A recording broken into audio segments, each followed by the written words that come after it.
This show is produced by the Hartman Media Company. For more information and links to all our great podcasts, visit hartmanmedia.com. Welcome to the Holistic Survival Show with Jason Hartman. The economic storm brewing around the world is set to spill into all aspects of our lives. Are you prepared? Where are you going to turn for the critical life skills necessary to survive and prosper? The Holistic Survival Show is your family's insurance for a better life. Jason will teach you to think independently, to understand threats, and how to create the ultimate action plan. Sudden change or worst case scenario, you'll be ready. Welcome to Holistic Survival, your key resource for protecting the people, places, and profits you care about in uncertain times. Ladies and gentlemen, your host, Jason Hartman. It's my pleasure to welcome Patrick M. Wood. He is editor of the August Forecast and the August Review. He's author of Technocracy Rising, the Trojan Horse of Global Transformation. He's founder and executive director of Citizens for Free Speech. Patrick, welcome. How are you? I'm doing great. Thanks for having me on again. Yeah, it's good to have you. Where are you located? Mesa, Arizona, actually. Out where it's hot and mostly dry. Fantastic, fantastic. Well, you know, when they talk about the heat in Arizona, I used to live there, and, you know, it's a dry heat, so it's not so bad. That's what we all say. Yeah, good stuff. Well, hey, this is a fascinating topic, and your book is just fascinating. You really just cover so many areas of life, of business, it's just so wide-ranging. But first of all, the word technocracy, where did that come from? I mean, when we were talking off air, I tend to think of it as kind of a new thing, and from the angle of the tyranny of these tech companies abusing their power. But how do you mean it in the title of the book? Well, exactly. Technocracy, if you look in the dictionary, it simply means rule by experts, by scientists and engineers. Mm-hmm. But historically speaking, technocracy with a capital T was a system of economic thought. Actually, it was an economic system itself that was designed in the early 1930s at Columbia University in particular. And that was during the heat of the Great Depression, of course. Many people thought capitalism was dead. And the scientists and engineers at Columbia rose up and said, hey, we can do better. We can do something different.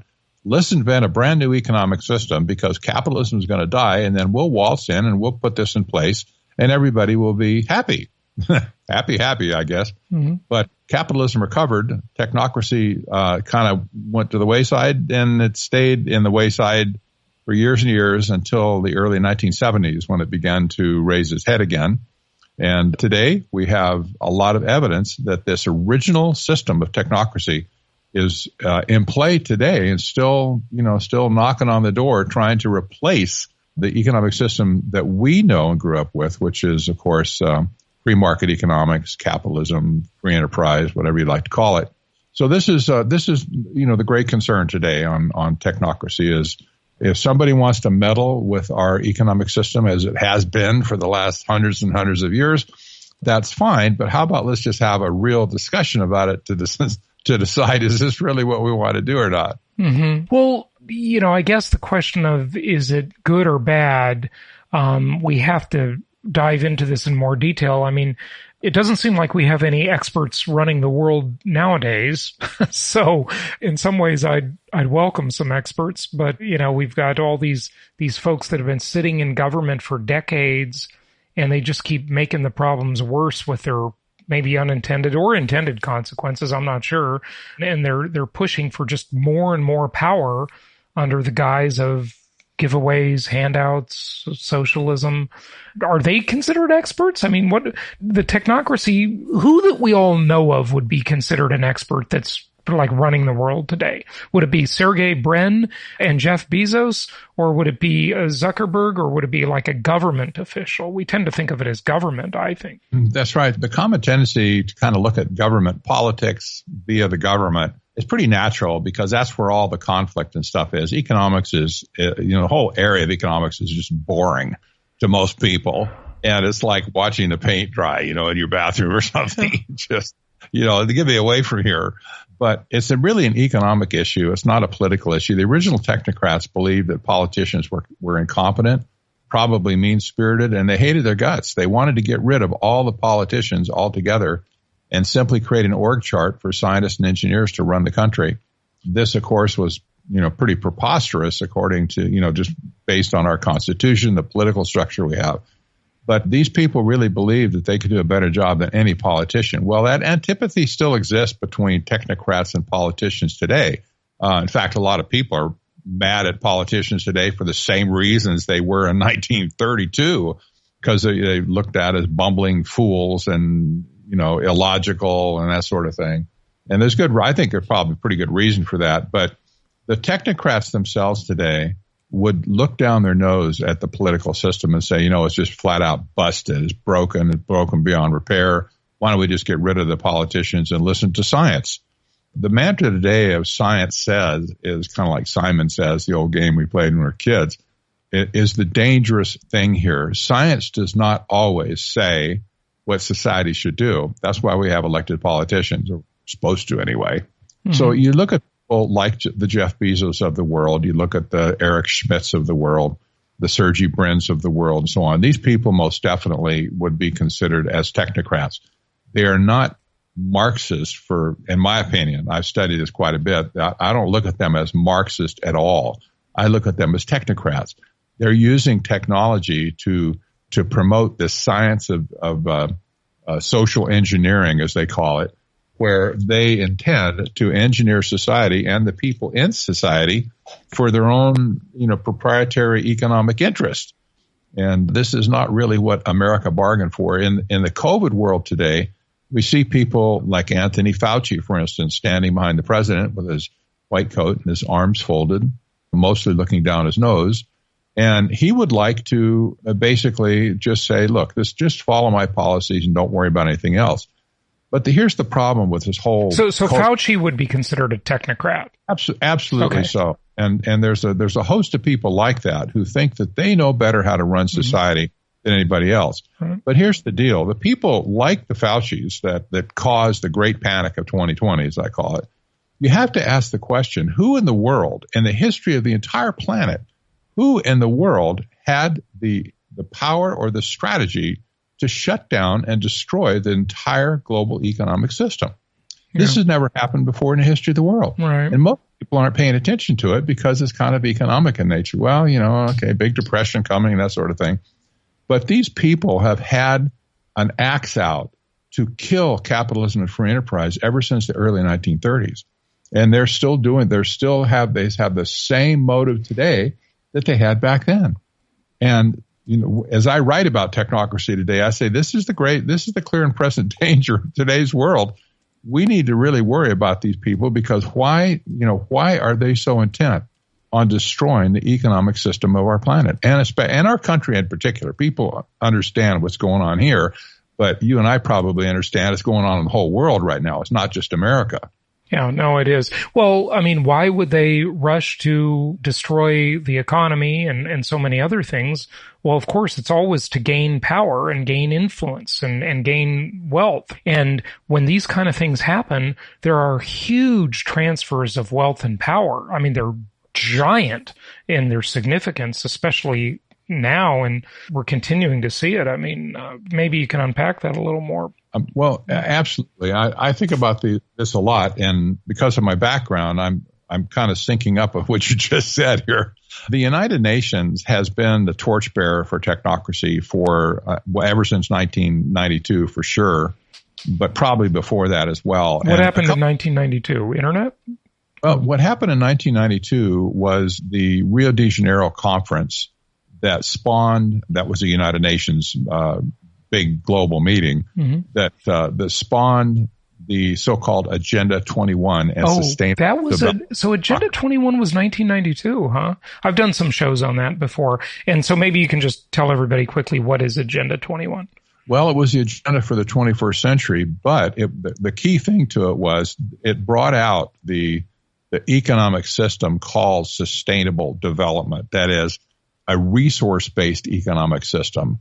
instead of one that's based on supply and demand and a price moderated economic system like we know and understand today. A resource-based economic system is based on controlling the resources and controlling the consumption of people who consume those resources. So it gave birth to sustainable development as a doctrine, as an economic policy, which was identical, as I've documented in my book, to the early technocracy movement from the 1930s. But the head of climate change a few years ago did a press conference in Europe. And she was the head of climate change. Her name was Christiana Figueres. She was the one that drove the Paris Agreement meeting that resulted in the big climate change pact across the world. She said in this press release, or this presser, and this is a direct quote from her lips, she said, "This is the first time in the history of mankind that we're setting ourselves the task of intentionally, within a defined period of time, to change the economic development model that has been reigning for at least 150 years since the Industrial Revolution." We don't have to read between the lines to figure out what she's talking about. Mm-hmm. She's got this new economic model. The old economic model is inadequate. Mm-hmm. That's capitalism, free enterprise, free market economics.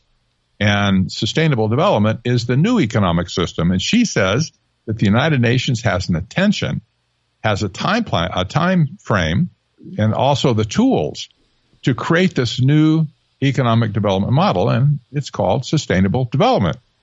Well, this is antithetic to free market economics completely. Well, you know what they say: green trees have red roots. That's right.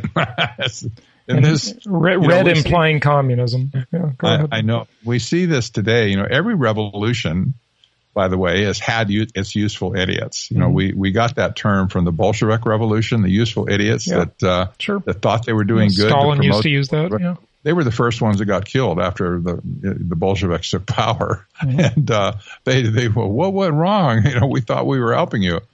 But there's no shortage of useful idiots. Just go to downtown Seattle, downtown Portland, downtown Chicago. They're all over the place now, and we've had this school system that has just discouraged critical thinking. I mean, it's shocking when you watch a news program and you see people interviewed, or you go on social media and have a debate about anything.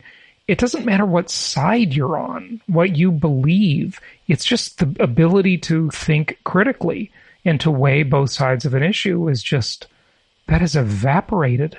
I mean, it has just evaporated. Yes. And this is not, I don't believe this is by mistake. I've been following education in general for, I don't know, probably almost 4 decades now. And I have seen the intentional dumbing down of our education system. There's been books written about it by very. I've interviewed them. Yeah, the dumbing. Oh gosh, what were the names of those? I've had that guy on my show. Can't remember, but I can't remember his first name. Gatto was his last name. That was one guy. And then there was Charlotte Iserbyt that also did a piece on it, or a book on it. But this is legendary at this point. The school system has been turned into a propaganda delivery system. It's not education anymore. It's not reading, writing, and arithmetic. It's not critical thinking skills. Yeah. It's not writing skills. It's simply a propaganda machine that brainwashes the poor children today into all this social justice, green stuff, and love Mother Earth or whatever. And kids cannot. Probably there's 3 or 4 generations now of children who have grown up, who absolutely are incapable of thinking beyond the end of their nose. They just can't do it. They struggle with every basic thought to get through it. And then they end up believing 2 different things at the same time and think it's okay. Yeah, I know. It's and never understand that there are consequences for everything. So you're making a trade-off.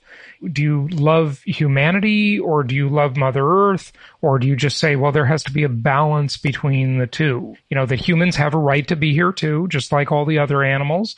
And, we have to have some sort of balance, but it's just so... I don't even know where to start. Well, so tell us about how transforming economics really, I think you've addressed that, right? I certainly did. And I pretty much do it on a continuous basis when people are sensitive to economic issues, because there's a sea change going on right now. And most people haven't really seen the distinction because they don't understand the history of it. But when an AOC, that's Alexandria Ocasio-Cortez, stands up in Congress and says, we're going to have a Green New Deal, and then she promotes all this, this sustainable development stuff that we're going to completely rebuild and transform America into something different. Everybody laughed at first. They thought, oh, you idiot, get out of here. That ain't going to happen. And they looked at her as some kind of radical person. And it doesn't matter if she is or isn't. But the point is, since she originally said, propose a Green New Deal, now all of a sudden, Republicans and Democrats are jumping on board. And they're promoting various elements, the Democrats especially, but Republicans are promoting many, many aspects of the Green New Deal now. And it's almost to the point of becoming mainstream. And what we see around the world now, I look at this stuff on a global basis. All of the stimulus money that's being spent today to fight the COVID emergency, and the shutdown of the global economic system, they're trying to get it resuscitated again. This stimulus money is not being spent on traditional economic aspects that you and I would probably say that's what we should do. It's being spent on green initiatives. And in Europe, they're actually using the term Green New Deal, that to rebuild the economic system from the ground up into something altogether different than what we've had in the past. Well, I mean, sadly, Europe is a disaster. I mean, no one could deny that. Listen, I was born in Europe. I, usually go there a couple times a year, and it's just a disaster. I mean, Europe is over. It's a mess. Europe has basically, and, of course I'm generalizing because each country is obviously different, but, it has destroyed itself through big government, socialist tendencies, mass immigration takeovers, and political correctness, where you can no longer even speak in some European countries. Literally, free speech is gone, and these are countries that consider themselves democratic countries. It's absolutely nuts. But that's happening in the U.S. We see that here too. But if you look at people, and you're right, Europe is a train wreck, but if you look at people like Klaus Schwab, the founder of the World Economic Forum, which is clearly a global elite organization, yeah. Which I must say, as much as I do agree with you, I still, it's on my bucket list to go to Davos. I would like to. I want to be in the cool club. I want to go fly 1,100 jets to Davos, 1,100 private jets, so I can talk about the environment. Such hypocrites. It's unbelievable. Well, Klaus Schwab is leading the pack anyway today, talking about the Great Reset. He uses that word, that phrase, the Great Reset. And in terms of economic policy, whatever the Great Reset is, that should be of great concern to folks like you and I. What do you mean by the Great Reset? Because these are powerful people. They have a lot of influence around the world. Sure. And if they're planning a quote unquote Great Reset of the economic system, then I want to know what that is. I want to, could you please define your terms and tell me what you mean by the Great Reset? What do you think it's going to look like after it's done, if you can pull it off? And a lot of people look at this right now, but what Klaus is talking about is about this Green New Deal type of mentality where everything is going to be, swapped over into a resource-based economic system away from the supply and demand. And here's the big issue on this. I think you'll grasp this immediately. Sustainable development was never really about fair market economics. It just wasn't. But what it promotes is a resource grab. It's not a monetary grab per se. It's grabbing the resources. And everybody knows, you're in the real estate business, everybody knows historically wealth is always generated from the ground. It doesn't matter what it is. Everything comes out of the ground. That's it. The gold comes out of the ground, the silver comes out of the ground, the oil, the food, everything. So if you control the resources, it doesn't matter what the monetary system is. You have the wealth. You have the control over, the humanity within your reach, because you can decide what happens with those resources. And so this, in my opinion, this has been a major theme, at least since the early 1970s, that sustainable development could be used as a platform by the global elite to grab resources on an epic scale around the planet. And for the resources that they could not grab directly, the United Nations has practiced for a long time now a policy of taking resources offline and simply declaring them to be, vacant of human activity. Just stay away from it, like the heritage zones and stuff. The massive plots of land that basically just been taken out of human protection. Well, I'll tell you something. So when you say resources, you're pretty much talking about land, right? Absolutely. Okay. So resources are land. Go ahead with what you're saying about that. Well, things that come from, by extension, things that come from the land. Okay, got it. Coal, oil, timber, the food, et cetera. Sure. Years ago, when I had the brilliant Thomas Sowell on my show, during that interview with him, I coined a new term, and I called it environmental racism. And basically, when I lived in Orange County, California, Irvine, Newport Beach, some very nice areas, I would notice they dedicate all this land as permanent open space. And then the people that went and bought homes there, all my nice white neighbors, and I'm white too, so, I mean, it's just kind of, I'm noticing it and talking about it at least. But they would basically start circulating all sorts of petitions and getting activists about they got to dedicate more open space and more for the environment. And really, that was just to keep their property prices up or to drive them up and to keep people out, to keep others out, to make it inaccessible to other people of lower incomes. And so that's what's going on around the world. And that's Agenda 21 is like that. But the interesting thing about it is that if anybody considers COVID-19 to be some people are way out there and they think it's a total conspiracy. I don't think that. But it is an opportunity. If you're in power and you want more power, there are certainly a lot of power grabs going on. But this is doing the opposite of that. This is making people just spit in the face of Agenda 21 ideas, where people are going to the country and living in rural areas or car-based suburban areas. I mean, nobody's going to be interested in high-rise living and mass transit if you've got a deadly virus and a bunch of race riots going on in your city, right? Who wants to live in a city anymore? I mean, that seems like it's an opposite current, right? It does. And I have to say the flood of people leaving right now, just panicked almost, leaving cities, completely flies in the face of the global elite's predictions that there's going to be 75% or 80% of all the people in the world living in cities someday. And that's why we need to make smart cities and, have all the monitoring stuff and everything connected with the Internet of Things to, control everybody. They've had all these great lofty plans. And they're running a little bit off the rails right now, I have to say. And, what they're thinking at this point is anybody's guess.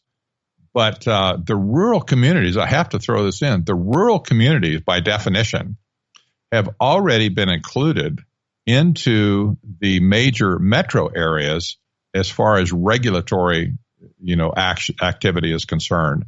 And this is something that most rural communities do not recognize at this point. Agenda 21 and Sustainable Development, the 2030 Agenda, those doctrines, as rules are being set in place within a major city, they also were including in their master plan all of the surrounding rural communities as well. And so the regulations from the city extend out into the rural areas. I've studied this in California quite a bit. And you look at one plan for the Bay Area, and you'll see that it extends up into the foothills of Northern California, which is far, far away from the cities, all the way through all the agricultural land. And those people, the irony of it is those people in the foothills and all these outlying areas have no voting power, and they probably don't have any money to go and lobby. So they'll just get overrun by the city slickers in terms of the regulation, right? Exactly. And that's exactly what happened. I grew up in Northern California, so I'm sensitive to it. And I know ranchers and farmers up there, and that's exactly the case. They say, well, what can we do? We don't like it and we complain about it, but we don't have the voting power. We don't have the voting block. We don't have the influence or the megaphone or microphone. to speak out against it. And so we're just getting sucked into it like a vortex, and we have no choice. But what people are going to find as they flee the cities to live in the suburbs or out in the rural areas, smaller cities, for instance, that maybe only have 5,000 or 10,000 people right now, they will find when they get there that many of the things that they fled will follow them. That's all. That's the only thing I would say. Maybe not immediately, but those same types of manipulative regulations will follow them. And I'm afraid already that some of these radical groups like Antifa and BLM have already said, well, they're coming to the suburbs, they're coming to the rural communities, and I don't know what that means yet. But they've been in Coeur d'Alene, Idaho, and they are doing that, but it's hard for them, and so we'll see that. But all of these manipulative regulations and stuff, it's hard for them to be meaningful if you live in the suburbs or in rural areas. So they might have regulations and restrictions, but it's going to be hard for them to enforce them or make it meaningful. I think the thing that the powers that be can do, if they want to gain more power and really hurt people, is they really need to control, and they already do control it in terms of the content of it, but they need to control like the speed of the internet and the access to information. And if they can make it so that it's hard to have good internet in rural areas, then that will push people back into the crowded cities where Agenda 21 wants them. Listen, the Green New Deal doesn't work without mass transit. Okay. It doesn't work in suburbia very well. It works in cities better. It works in high rises. It works in mass transit areas. It doesn't work in car-based culture. So right. That's the opposite of what they want, right? Well, it is. And it's interesting up in the Portland area. A few months ago, I don't know, maybe 3 months ago or so, there was 100 miles of street that were shut down for the sake of COVID. And I thought to myself at the time, I said, well, that fits right in with what they've always wanted to do, is get all the cars off the streets and, force people into mass transit and riding their bicycles and stuff like that. And I don't know if they ever lifted that ban on those particular streets, but it was kind of a humorous way to, it wasn't funny to them people living there, I guess, but it was kind of funny to me that they were trying to fight COVID by shutting down the streets. And then they showed pictures of people riding their bicycles on these empty streets. And, they're riding along. And of course, they're riding in pairs and groups and stuff like that, which just seems to be antithetic to policies that would fight the disease in the first place. Yeah, it's a crazy time. What does the Trilateral Commission have to do with all of this? And what is the Trilateral Commission? There's this thing about presidents that have been members of the have been trilateralists, I guess I should say, or not. And like Reagan wasn't, and he had an assassination attempt. And it seems to immunize you from assassination attempts or something. Is that true? What is that all about? Well, Trilateral Commission was founded by David Rockefeller and Zbigniew Brzezinski, kind of the Beauty and the Beast sort of a combination, back in 1973. And they drew members from Europe, Japan, and North America. Very elite members of the global economic community, the business community, the political community, legal community, the press community. And their goal back then was to create a new international economic order. And we debated, Tony Sutton and I debated members of the Trilateral Commission back in those days before they caught on to, our critical stance on it. And they said consistently that they were after creating a new economic system in the world, that they were not interested in politics. And even though they had politicians in their membership, but what I discovered is that in spite of all the members of the Trilateral Commission who got into the political system, especially with Jimmy Carter, because Carter was a member, Mondale, as vice president, was a member, and most all of his cabinet were members of the Trilateral Commission. They weren't after capturing just running the political system. What they were after was getting their hands on the economic machinery that was represented by that political system. They wanted to get into a control situation over the global economic system in order to transform it. So, for instance, over succeeding years, 8 out of 10 of the World Bank presidents that the president appointed were members of the Trilateral Commission. You had 9 out of 12 people who were appointed to the U.S. Trade Representative. 9 out of 12 were members of the Trilateral Commission. The giant trade treaties like NAFTA and CAFTA were written by members of the Trilateral Commission. So this was about economics from day one. It wasn't about a political coup like a lot of people thought. And they have come and gone. Members of the commission have come and gone from government over the years. But I believe personally their goal is still the same. It's to transform the economic system, and it's to grab. You keep saying transform, but what does that mean? I mean, transform it to resource-based, and it sounds like pretty much consistently globalism. Would you agree with that? Right? Absolutely. Globalism, which means the nations, they don't have the power. It's kind of like the states' rights debate between the states and the federal government, who has the power, right? Same idea on an international scale. But you know the thing COVID will do for the power-hungry folks that we're discussing? It will push us toward a digital cryptocurrency. And I don't mean Bitcoin. I mean a government-backed, central bank-backed cryptocurrency. China is doing it, and they have every excuse. I've seen several articles about dirty money, meaning that, touching coins and dollar and bills, that's dangerous. That can transmit the disease, they say. And they may well be right. And so it's an opportunity to say, hey, look, we've got to make this digital. And then we will lose our spending privacy completely.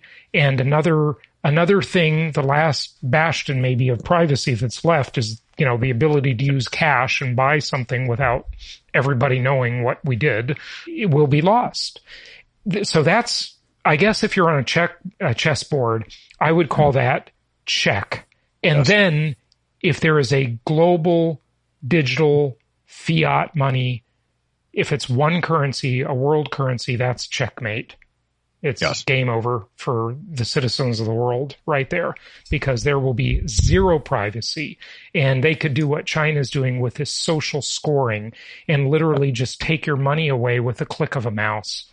And you could become destitute and starve, and your resources could be just completely cut off because you said something bad about the internet or wrote something bad on social media, and not about the internet, about the government.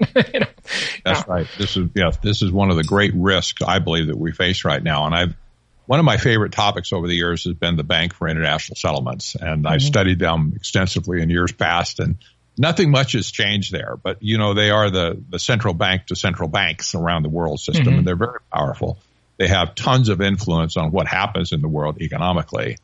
And just recently, it's been revealed that the BIS is creating a series of innovation hubs, they call them, that they're putting around in various countries, including the United States and Canada and countries in Europe, to, as they say, plot the future of money. And these innovation hubs are lathered with money from the BIS, and their goal is to hire the brightest and the best, computer programmers and monetary, whatever, cryptocurrency type people that are, big on blockchain, that sort of thing, to come up with a digital payment system using AI and cybersecurity and all that kind of stuff that would be suitable for the entire planet. Now, individual central banks have been working on stuff for some time. Our Fed has the FedCoin idea. The Bank of England has their own little SWAT team of researchers who are working on digital currencies and so on down the line. China, as you said, has been working on it. But now the BIS, the elephant in the living room, has weighed in that they're putting a network of so-called innovation hubs together around the world to create an integrated global monetary digital system. And that's on the books now. We can look at that. We can study it. They've got papers out on it. And it's like, I look at it and go, oh boy, here we go. Here, they're weighing in on it, and you can just see where this is going. If they control where people can build, how they can build, a home for themselves, if they control every body of water, a little pond on your property, if they control your money, if they control the energy you have access to, whether you're allowed to catch rainwater or not, consolidate all the tech companies so that they can control speech, which is what they're doing as a proxy for the government. The big tech companies, that's exactly what they're doing. That, the government can't control your speech in the US, right? But Twitter and Google sure can, and so can Facebook. And so these big tech companies just become a proxy for government. You don't have First Amendment rights against Twitter, okay? No. Yeah, you only have that against the government. So these are pretty crazy times. Last thing, we've got to wrap it up, but this has been an interesting talk, Patrick. Where's the economy going? And I know what you're going to say, but it's a loaded question. But, dice it up for us a little bit. It's always more complicated than just a question like that. It really is. And the simple term would be, I think by the beginning of next year, there will be every attempt to kind of prop things up between now and the election. But starting in November, December, January, sometime within 3 or 4 month period after that, I think the Great Depression too will be recognized around the world, and it will force governments to probably react again with new stimulus and how we're going to get out of this. And who knows? But no government wants that. All of the powers that be say the reason we had the Great Depression was because we didn't do enough, right? So I think we can all pretty much bank on that the Fed and the government and other central banks and other governments around the world are going to stimulate as much as they need to. There is no tether whatsoever on the amount of money they can pump into a system.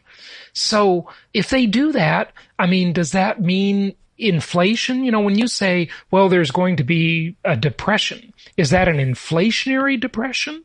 Is it a deflationary depression? Is it neither? These are nuanced issues for sure. Well, absolutely they are, and it does make a difference. I believe that we'll be headed into a deflationary depression. But why would they let that happen? Because they don't want deflation. It makes their debt burden bigger, and look at all the debt the U.S. has. Why would they allow that? They'll just print so much they'll just create inflation, right? Yes, that's right. But the cycles of inflation and deflation often have a life of their own. Once they're started, they often have a life of their own, and I think that's what's going to happen here. But here's my prediction as far as technocracy is concerned. What people will beg for in the end is answers and solutions to make society work again. And I can almost just see this in my mind today, that leaders and people on the street, Main Street as they call it, will be begging for somebody to come along and provide solutions to make society work again. Just make it work and fix it. It's broken. Fix the society, get the crime off the streets, get the economy going again. That will be the day that these technocrats rise up again, make themselves visible and say, we have solutions if you just but ask us for them. And we will come in and help you fix the system. Here's the case in point to back that up. Back in 1933, when FDR was just coming into the presidency, he'd been elected and he was yet to be seated in January. And the technocrats of that day actually published a book. And this was a big movement back then, by the way. There was hundreds of thousands of people who were card-carrying, dues-paying members of the Technocracy Incorporated movement across North America. They actually wrote a book that begged FDR to declare himself dictator once he got into office, to dismiss all of the political system, Congress, courts, everything, and simply allow those engineers and scientists to set up a structure where everything could be managed by them. You didn't need a political system, they said. We can do it. We can make everybody's needs will be met, and everybody will be, they'll have what they need and they won't have to work so hard, and, everything's going to be good. Well, this is a Pollyannish dream, but the mean-spirited attitude came out with this demand of FDR to declare himself dictator. Say, holy mackerel, are you really? And so I got this book. It's a rare book. I got a copy of it. I read it and about dropped my teeth. Well, we're going to be back in a situation similar to this at some point where people are simply not going to care about the political system in charge, whether it's socialism, communism, or anything. They're just going to say, look, can anybody come along and make the system work again? Well, that's where we already have some degree of that now, certainly, and we've had it for, a long time. I mean, they just create a crisis and then come in and rescue the people from the crisis that was created by government in the first place. So that's create a crisis, then solve it. And they always gain more control as they do. Every time they do that, it's another layer of additional control and additional wealth transfer. And that's exactly what you have happen, isn't it? Exactly. Yeah. Wow. I often refer to one of some of the Star Trek series that feature that race called the Borg. Mm-hmm. And a lot of people know what the Borg was, just science fiction, of course, but they had this famous phrase, "We will assimilate," and into the hive mind, we will assimilate. Yeah, right. And they grab people, and all of a sudden, there's technology all over them, and they assimilated them into the hive mind. This is the essence of transformation today, in my opinion. To look around the world, it's that this thing just keeps marching on, and basically they're saying, "When we touch you, we will assimilate you." And this is exactly what's happened. Yeah, that's the thing. Well, okay, wrap it up with what can anybody do about any of this stuff? It's so wide reaching and it's just, there's just so much to it, but any action steps, and then give out your website. In 2018, I started an nonprofit organization called Citizens for Free Speech, and that's citizensforfreespeech.org, to promote and defend the First Amendment in particular. And we've kind of been touching on that during this entire interview, one way or another. Free speech is on the chopping block, as you know. The First Amendment is on the chopping block. And our ability to communicate, whether it's through expression of religion, whether it's through free speech or freedom of the press or the right to peaceable assembly or the right to redress the government for grievances, all of those things concern communication. And if we lose the ability to communicate in our country, we're done.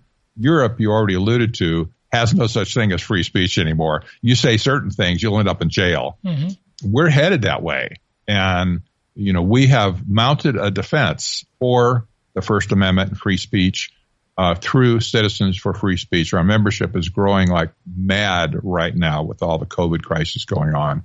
And, we're rapidly becoming a national voice for the free speech issues. And I would encourage people, if you want to get involved with something, to do something, go to citizensforfreespeech.org. It doesn't cost a thing to sign up, and stand with us and say, yep, I'm done with all this other stuff. We need to start standing up ourselves and making our own voices heard in our local communities, especially.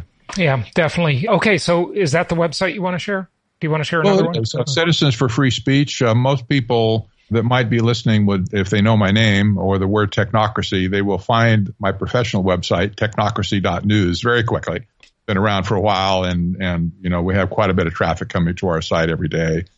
So people can go there too, technocracy.news, and follow along with the story, the saga of technocracy in the world today. And I bring articles from all over the world, actually, that have something to do with technocracy. And it's not what I say that I want people to see. I want people here to see what the other side is saying. People like the Klaus Schwabs of the world and the AOCs of the world, whatever. You got to listen to what they are saying. Right. And if you do, you'll get an idea real quickly of what they have in mind to do. Yeah, absolutely. Well, Patrick Wood, thank you for joining us. My pleasure. I hope we can do it again sometime.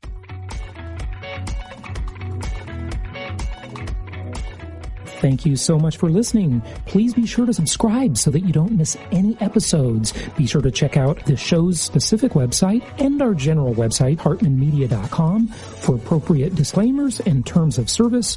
Remember that guest opinions are their own, and if you require specific legal or tax advice or advice in any other specialized area, please consult an appropriate professional.